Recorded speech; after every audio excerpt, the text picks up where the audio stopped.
शेष विशेष refresh with Nilesh या यूट्यूब चॅनलवर तुमचं हार्दिक स्वागत. आपण आत्ता उभा आहोत ते 12 मोटेची विहीर लिंब या गावी आणि सातारा जिल्ह्यात हे गाव येतं.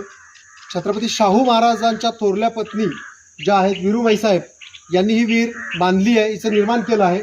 आपण बघूया 17व्या शतकातील ही विहीर काय आहे.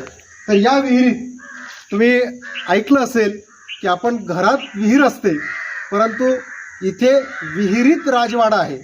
तो काय आहे, कशासाठी तो होता, त्याची रचना काय आहे ते आपण बघूया. या इथून आपल्याला राजवाड्याकडे जाता येतं.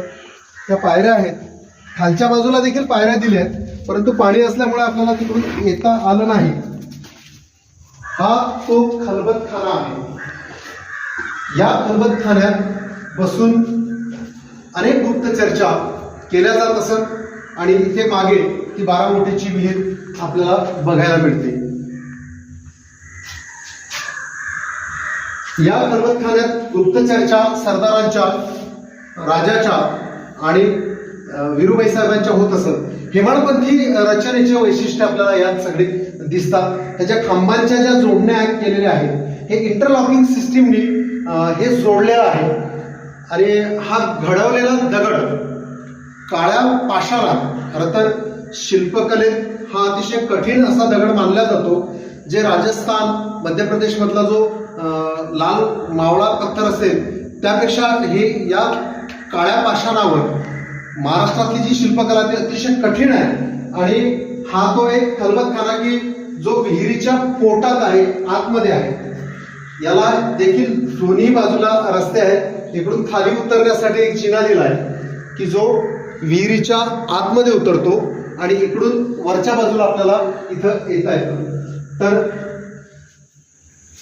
विहिरीतील महल किंवा विहिरीतील एक गुप्त चर्चा आणि बैठकी करण्याचं ठिकाण हे मला तरी असं वाटतं की एकमेव महाराष्ट्रात असावं.